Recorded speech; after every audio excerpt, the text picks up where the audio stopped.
Captain for this test match, Ollie, can we make sure phones are on silent and please be quiet during the press conference? We're going to start with Rory Dollard, take questions from the English media and then open it up to everyone else. Go ahead, Rory, please. Hi, Ollie. Captain for the first time in the season, how different do you see the challenge living inside over here in Pakistan compared to the last month or so that you might? Yeah, I think it's slightly different in that you're obviously faced with different conditions. You've got a kookaburra ball, but I think the fundamentals are generally the same. We picked a side that can kind of cater for both spin and seam, and we've got enough batting there sort of to bat the whole way down. But no, I think as the game goes on, it'll be interesting to see how the pitch plays. No one's quite sure yet what kind of pitch we're going to be on, so I think it's just about adapting as the game goes on and using your cricket knowledge to try and find a way of taking 20 wickets in the field. And you were last time, obviously, with a good result.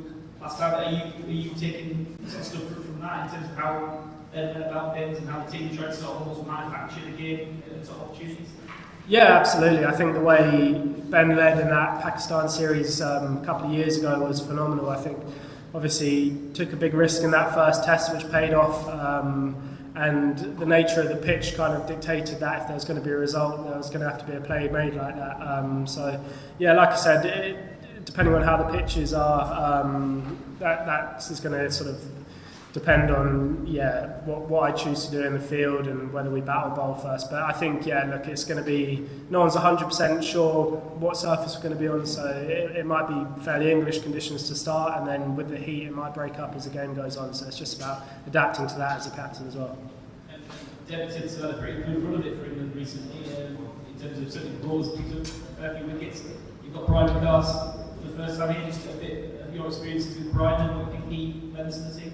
Yeah, to be fair, I've not played against Bryden, and obviously seen him play some ODIs and T20s, but hadn't really faced him. I faced him yesterday in the nets, and I think he obviously offers that extra pace. Obviously, with Mark Wood being out, that's a great option for us to have, and coming out here, we know the pitch might flatten out as the game goes on. So I think the pace he offers and the reverse swing that he can gain potentially as the game goes on is a real handy thing to have in our team. And obviously with the bat as well, he can provide some good lower order runs. So no, he's such an exciting player to have into this team, and yeah, I'm sure he'll go smash it this series. We'll go Matt Roll, quick info, and then Chris Stocks. Ollie, what do you see Chris Wood's role being in his first overseas test for a couple of years? Yeah, I think obviously, again, he's one of those guys that firstly he can offer runs down the order, but I think the skills that he's got, I know he's been chatting to the guys and been working really hard on how he can sort of find a way of taking wickets with a kookaburra ball on some less responsive surfaces. And I think it kind of shows where he's at. He's still got that real hunger and desire to play a lot more Test cricket, which is brilliant for us. And obviously missing Jimmy and Stuart Broad. It's a great opportunity for him to kind of fill in that role and use all the skills that he's got with reverse and movement off the pitch as well in those different angles on the crease. So I'm excited for him. It's great for us to have him on tour. He's a guy you always want in your England team, and yeah, like I said, he's been working hard on his game to try and find different ways of taking wickets on different surfaces. Do you think he's a more complete bowler now than when he last played overseas? Oh yeah, absolutely. Like I said, he's been looking to constantly improve his game. He's been working hard. So yeah, absolutely. I think he's got some different options and different angles and skills that he can go and use throughout this series. Chris, go ahead. Hi. How important do you think that Leach's experience would be in his first test? Not just through bowling it before, but also with Shah through as well. Yeah, brilliant. I mean, I think everyone's so happy to have Leachy in and around the squad for this series, and I think we obviously saw how well he bowled last time here on pitches that weren't always offering a great deal, and his consistency and obviously being able to operate with a right arm off spin and a left arm spinner as well is great for us to cover those kind of bases. So yeah, and he's worked closely with Shoaib Bashir throughout his sort of Somerset career, and those guys get on really well, and he's been brilliant. Obviously he's tough to miss out coming into this series, but I think the way he's dealt with that has been brilliant, and the way him and Shoaib work together on and off the pitch is awesome as well. So hopefully those guys can really bounce off each other. Do you anticipate calling on Joe Root's bowling at the Test? I mean, obviously having two frontline finger spinners, hopefully not necessarily too much, all being well, and those guys stay fit and healthy throughout the games. But we know Rooty can be a bit of a golden arm as well at times. So if the pitch does flatten out at times and Shoaib, Jack, Leach need a rest, then Rooty's a great guy to lean on and chuck the ball as well for a short spell too. We'll take one more from the UK, Lawrence Boo, and then we'll open it up to the rest. Go ahead. Kyle, I just wondered what you felt you learned from the Sri Lanka series that you can put into practice now as captain. Yeah, I think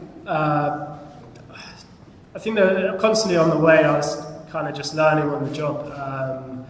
I think there was obviously a lot spoken about how I managed sort of scoring runs and captaining the side, and then sort of seeing different. We were in all kind of different situations. Obviously, lost that last game, and played some really good cricket, but then obviously won the first two. So I think looking back, there's things I feel like I did really well throughout that series, and other things I can tighten up on as well, which I kind of leave in the changing room. But I think, probably my thing was just, managing that captaincy side and that batting side, and saw the rewards in the last test. And it's just about kind of compartmentalising the two. But I think it's just good to be able to sort of speak in front of the group and constantly chatting with Baz and having that different insight on the game from the changing room, and finding the balance between what I'm seeing on the pitch and what he's seeing in the changing room. And that's something that I can sort of take into this series as well. Obviously my first time captaining abroad, so it'll be great to lean on those guys there, and obviously Ben's going to be around as well, so if he sees something too. So I think I can listen to the voices around me but still keep doing things in my own way. Hey Ollie, this is Abu Bakr from Prithvi. You had a look on the square and the pitch. So do you think reverse will come into the play as last time England played here against Pakistan? English pacers got good reverse swing and bowled out Pakistan in last innings, despite the spin track.